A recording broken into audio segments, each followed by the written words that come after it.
Welcome back to the blog. I'm Samantha and today I'm going to be answering all of your travel questions. From transportation to packing, I'm going to be uncovering all of my travel secrets in this video blog post. I received a ton of questions from viewers and readers just like you through my social media and a poll designed specifically for monthly members. So if you want the opportunity to contribute to future blog posts, make sure to follow me on social media, where I also post real-time updates as to what I'm currently up to, in addition to asking for your opinion on blog-related things, and or become a monthly subscriber. Monthly subscribers are kind of on that second tier of blog subscription, and they get access to monthly newsletters, behind-the-scenes stories, and of course,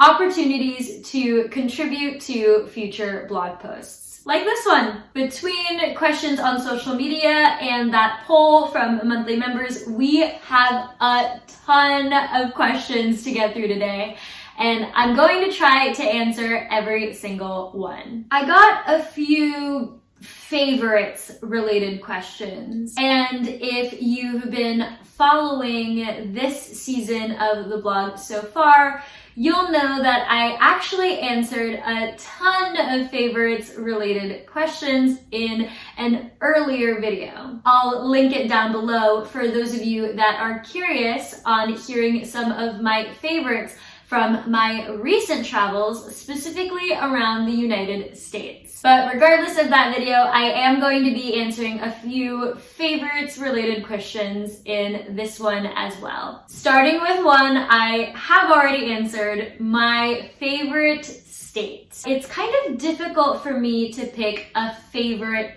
state. I think it's because a lot of the states have beautiful and unique things to offer in their own right. But if I had to pick my favorite state, I think I'd have to go with North Carolina. I know that's a bit of an unexpected answer. I just picked North Carolina because I think it's got a lot of unique things to offer for various types of people. For outdoors people, for beach people, for staying in the city people. I also think that it was a place that I could see myself being long-term. Not just visiting, but maybe even moving. It felt like despite it having a lot to offer visitors and tourists, it also had a lot to offer for the people that already lived there. There were a ton of things that I think I would envision myself doing on maybe a weekend if I was just living in the state in general. And I think that beautiful blend of what North Carolina had to offer is what put it so high on my favorites list. Another question that I got that wasn't in my favorites from the United States video was what my favorite country was. I do love the United States, but I think I'm going to have to say that my favorite country is the Netherlands. Specifically because of Amsterdam. I've only been to Amsterdam a handful of times, but I just love the vibe and the atmosphere of that city. It's just so laid back and amazingly beautiful and full of things and activities to do. Now, there are a ton of countries that I haven't visited yet, so I'm not trying to write off any country, but I think of the places that I have been, Amsterdam and the Netherlands ranks pretty highly, so I'm gonna go ahead and call it my favorite. I also got a question about my favorite way to travel. I think it's pretty easy to say that traveling by car and road tripping is my favorite way to travel, but I actually really enjoy traveling by plane. I love flying. And I think similarly to why I like Amsterdam and the Netherlands so much, it's just the atmosphere of an airport or an airplane. It always feels like it symbolizes traveling and wanderlust and exploring and being somewhere new. That isn't to say that I wouldn't consider other methods of transportation as well. I actually got a question about whether or not I would travel by train or by boat next. I don't know if those ways to travel are next, but I definitely would consider it, especially train travel. I kind of feel the same way about train travel as I do about car travel. I think it's a great way to see a lot of smaller towns and in between cities kind of places. It's not about the destination, it's about the journey kind of way of traveling. Traveling by boat, I have to admit, is a little bit lower on my list, primarily because I get a tad seasick whenever I'm on longer boat rides. I do enjoy an occasional ferry here or there to get to islands off of a mainland, but being on a boat for long periods of time is probably not in my future. Someone asked what my favorite place to go back to is. Favorite place I would want to go back to is. Sometimes it's hard to read all of these notes, especially with all of these questions that I've received. But my favorite place that I would want to go back to, this one's a tough one. I'm thinking about it, and really there's not a place that I've been to that I wouldn't want to go back to. I think a lot of the places I've been and a lot of places just all over have something beautiful and unique to offer the people that visit it. But if we're going top of the list, where I would return to first, probably either Amsterdam in the Netherlands, my favorite country, or North Carolina, my favorite state. I also got a question about my dream travel destination. This one's also kind of a hard question. My top is probably New Zealand. I considered traveling to New Zealand for an extended period of time, actually, a couple years back. But of course, a lot of travel plans in those years were rescheduled or canceled. It was just not a great time for travel. But now that things are opening back up, I'm hoping to be able to visit New Zealand sometime soon. I'm not sure exactly when. Another question asked when my next trip was going to be and where I would be going.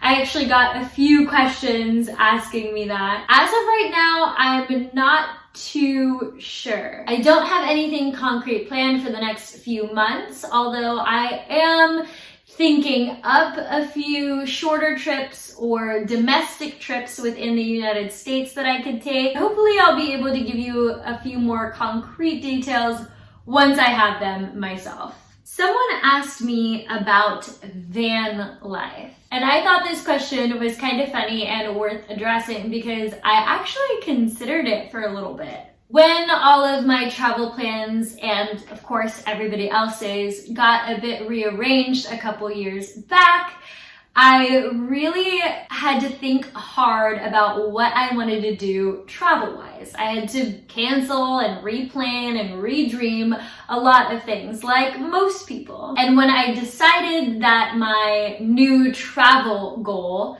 was going to be visiting all of the states in the United States, I thought, hey, why don't I get a van? Long story short, I did not get a van. As you guys may have known, I've been traveling around the United States in just my car. Somewhat related to van life and traveling the States, someone asked, have you considered moving to any of the places you've visited? Short answer, yes. After visiting all of the states and throughout that process, I've actually thought a lot about which states that I could see myself living in, which cities I could see myself living in, what I would end up doing if I lived in a particular state. So definitely I have thought about it. This next question really called me out. The question was, when are the state guides coming out? I've been talking about publishing these state guides, sort of my tips and tricks in video and blog format, on the blog since the start of this season. It hasn't happened yet, although if you haven't noticed, I did redo the main travel page of the blog a little bit to have sort of a United States map on there and all of the states written out. And when the state guides do come out, you can revisit that travel page and click on any state that you want where a guide has been published, and it'll take you straight to that guide. Now, no guides have actually been published, but I promise I am working on it. I'm not just saying that. And I do hope to provide information for not just visiting a state, but maybe even if you're considering moving there. I have a lot of plans for these state guides. I'm really excited about them, and I can promise you I am working on them, and that the first few state guides will be coming out before the end of this season. Now, it's hard to maybe take my travel advice seriously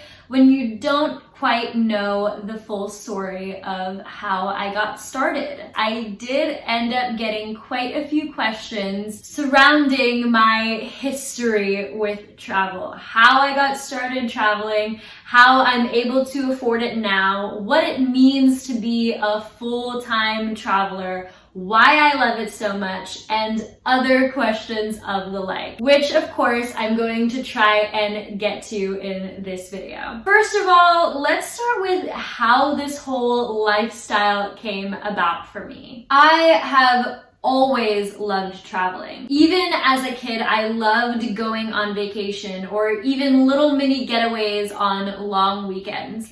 I just love the opportunity to get out and explore, try something new that wasn't a part of my, say, everyday life. And I think travel sort of plays that role in a lot of people's lives. I think a lot of people use travel and vacations and things like that to kind of just get out of their everyday life, get out of the mundane of maybe going to work or going to school and doing something fun and new and oftentimes adventurous. I really liked having that aspect in my life, and as I got older, I realized that I didn't just want it to be a 1 to 2 times a year sort of thing. I wanted it to be my life. I realized that in my life, I'm still so young, and at the time that I decided I wanted to try being a full-time traveler, I didn't really have anything tying me down. I wasn't married, didn't have kids, I had just graduated college, so I didn't need to be in one specific place for work or for school. So I figured if there's a better time to do it in my life, it would be now. So I did it. And I think along the way, I realized that this was something that I could do, and this was something that I wanted to dedicate my time to. So that's kind of how I got started. I highly recommend it for anybody that's sort of looking to push their comfort zone a little bit. Talking about that and how I started traveling, somebody asked why I travel solo. So with the story that I just told, it kind of just ended up being me traveling solo because I had realized that traveling was something that was important to me. It was something that I wanted to dedicate time to. And I got to a point where I wanted to stop waiting around for somebody to realize that it was important to them too. I realized this life is short, and if I want to travel and travel is important to me, I need to make it a priority, even if that means stepping out of my comfort zone and trying it solo. And again, it was one of the best things that I could have done for myself. It's something I'm still doing because I'm still learning from it. Every time I go somewhere new, I learn a little bit more, not just about that place, but how I'm able to handle myself in the face of the unfamiliar. Somebody else asked me if I prefer traveling solo or if I prefer traveling in a group. And I don't know if I can really answer this with a simple yes, I prefer this, or no, I don't prefer that, because I think there are certain instances where I do prefer traveling solo, and then there are certain instances where I do prefer traveling in a group. For example, this past year, I tried for the very first time solo camping, and the first time that I tried it, I hated it. It was awful. I had no idea what I was doing. Setting up my tent took way too much time. I didn't know how my camp stove worked, and I was just stressed and anxious the whole time. In an instance like that, I think camping, for me personally, is just more fun when I'm with other people. Now, there are some things that I enjoy more when I'm alone, and this typically falls under the backpacking kind of category. I enjoy getting to stay in hostels. I enjoy car camping. I enjoy kind of like the nitty-gritty of having to figure stuff out on the fly. That kind of stuff that comes with backpacking culture. Of course, when you're traveling on your own, that means that you do have to foot the entire bill on your own. And somebody asked me, how do I afford to travel full time? This is a great question, by the way, because I think something that does stop a lot of people from full-time travel, or at least long-term travel, is the expenses of it all. And I won't lie, traveling can get expensive, but it can also be a lot more affordable than you might think. A lot of this has to do with you and your travel style, as well as your destination, where you end up going. I will say that the United States is a little bit more on the pricier side. If you want more information on kind of how to solo travel in the United States, I did recently just publish another video blog post about all of the things that I've learned from traveling in this country, and I will try and link it down below. Like I said, the United States is a fairly expensive place to travel, especially if you're on your own. There are other places like it that are also a little bit more on the expensive side, like Western Europe or Australia. But there are also destinations that are on the cheaper end, and these are backpacking destinations typically. That doesn't mean that you have to backpack in them, but you will see a lot of people backpacking or solo traveling because they're very solo traveler friendly. These can be places like Southeast Asia or Central and South America. I do know that destination does matter. And like I said, also the way you travel matters. If you're willing to camp a little bit, stay in cheaper accommodations, maybe hostels or private rooms in Airbnbs, then the bill for traveling is going to be a little bit cheaper. If you're more of a luxurious traveler, you like to stay in boutique hotels or big name brand hotels, just the nicest place that you can find for accommodation, then your bill is going to be a lot higher. Similarly, if you're somebody that likes to do a lot of expensive activities, your bill is going to be a lot higher. Or if you're somebody that likes to go out to eat a lot or to go out for drinks a lot, then your bill is also going to be a lot higher. Budgeting is super important when you're thinking about traveling, especially traveling long term. And I actually have a video in the works talking about how I budget for long-term travel. Solo travel poses a lot of unique challenges, from budgeting to planning and all of those logistical aspects. But somebody also asked me if I get scared while I'm solo traveling. And I think this question comes from the idea of keeping your safety in mind, especially considering the fact that you're alone when you're traveling to a lot of probably unknown destinations. And the short answer to this question for me personally is no.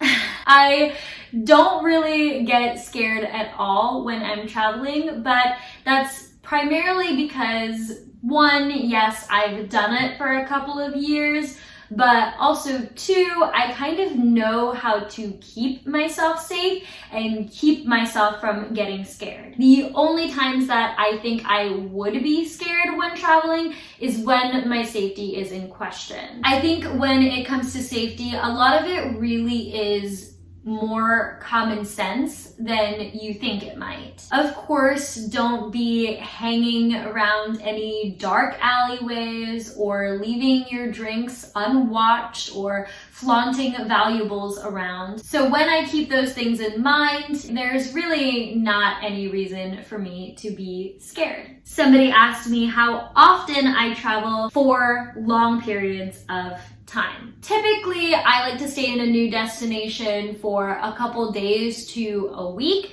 Usually it's not much longer than that. The only reason that I would be staying in a place for longer than that would be to get some work done. I have certain work days that I set aside in my travel life to actually just sit down and get sort of things in my life in order. These can be work things, but also things like errands or even just rest days, so it doesn't feel like I'm burning myself out. With those days in mind, that's really the only reason that I would be in a place for longer than a couple days. Usually, at least in my experience, traveling in the United States, it really only takes me a couple days to see the highlights that a city has to offer. As a whole, I probably travel for a couple of months all at once. I like to be gone for months at a time because it's harder to leave my hometown and then come back and then leave it again and then come back and then leave it again and come back versus just being gone for an extended period of time and seeing all of the places in a region before coming back. I thought this next question was fairly interesting. Do you miss home / have FOMO about things happening at home when you're gone? This is one of those kind of complicated questions where there isn't really a simple answer. Of course, yes, there are times where I get lonely on the road and I do miss home and I miss my family and I miss my friends. And thankfully, we live in a digital age where I'm able to kind of just call them up whenever I'm feeling a little bit down or I just need kind of that connection with them. But a lot of times I don't miss things that are happening at home. And this may have something to do with the fact that I get to be somewhere that is not like my home, somewhere new and exciting, full of adventure, and I'm the kind of person that kind of relishes in those experiences. So when I'm gone and I'm traveling, I don't really miss the activities that are going on here. Although I will say that it isn't uncommon or wrong in any way to miss home or even cut a trip short to return home if you're missing it that badly. The next question I have is, have you extended or cut trips short before? And like I mentioned, it's not a bad thing to do something like that. Traveling is putting yourself out of your comfort zone. Even if you're not alone, you're in a new place, so you're experiencing new things. It isn't in your normal routine. And so yeah, you can miss home a little bit, and I have definitely been tempted to cut trips short before. I don't think I actually have, but I definitely have cut time in certain destinations before. And of course, vice versa. If you're enjoying yourself at a destination, it's more than okay to extend your time. There are no rules when it comes to traveling, especially if you're traveling solo. A big perk of traveling solo is getting to do whatever you want, whenever you want to, wherever you want to. Okay, I'm going to try to wind this video down because I feel like I've been talking for over an hour now, and who knows how long this video and the editing process is going to be. So I'm going to round this out with a couple of quick sort of packing related questions because I also got a lot of those. I was asked what my must-have travel item or travel accessory is. I'm thinking about what is a must-have in my suitcase or my backpack when I'm gone for extended periods of time. Of course, I have my electronics with me, camera, laptop, phone. A lot of that is for obviously work or creating videos for you guys, or even just taking photos for me to show my friends or my family. But I think I might go with packing cubes. I know packing cubes versus no packing cubes is maybe a debatable subject for some people. I actually think that was a question that I got. Where do you stand on packing cubes versus no packing cubes? It was a question that I got. I am pro packing cubes. I know some people think it may take up just some more space in their bag, or their items don't fit into set packing cubes and can't be organized in set ways. I don't really know what that situation is, and of course, whatever works for you best works for you. But for me, I like to have the organization of a packing cube. I like that it keeps certain and like items together, and that things aren't just floating around willy-nilly in my backpack or in my suitcase. So I think for me personally, that might be a must-have travel item. I'm trying to think of anything else that I have to bring on me when I'm traveling. I'm sure I'm gonna think of something after I stop recording this video. I'm gonna have to like sneak it in to the actual blog post. We'll see. Somebody else asked if I was on team folding clothes or rolling clothes. I actually have another answer that I think may be debatable. I'm saying yes to both of them. I think if you're trying to pack something that's already bulky on its own, like jeans or a heavy jacket, then rolling it isn't really going to help. You're just going to compress that bulk in one place, and one part of your suitcase or your backpack is just going to be thicker than the rest of them, and it's going to be just as hard to zip that area as the whole bag. So I think when it comes to bulkier items, I think you're going to want to fold those things versus rolling them. But when it comes to your lighter weight items, maybe thinner cardigans or shirts, I like rolling these items because I do think in a way it does conserve space. Instead of having multiples stacked up on each other, you can roll them up pretty thin. Another question I got was whether or not I prefer traveling with my suitcase or with my backpack. The answer again is yes. I travel with both a suitcase and a smaller day pack. I also have a bigger kind of like travel / camping backpack. I want to say it's like 50 liters, so it's big. It's like big like my suitcase would be. And so that could also work as like a carry-on item. But I don't travel with that, and my suitcase is usually that or my suitcase. Like if I'm going on an outdoor adventure for a long period of time, I'll probably bring my backpack, versus if it's actually just traveling from place to place and I don't really know what to expect, then typically I'll bring my suitcase. Speaking of backpacks, I also got a question asking me if I would ever go backpacking. I assume this is like travel backpacking, and I think I would enjoy the opportunity to meet other people staying in hostels and traveling and living out that sort of lifestyle. So definitely 100% I would consider that. In the United States, I think backpacking also refers to backpacking outdoors, like camping and hiking. I know that backpacking in the outdoors camping sense isn't something that I'm too keen to do on my own,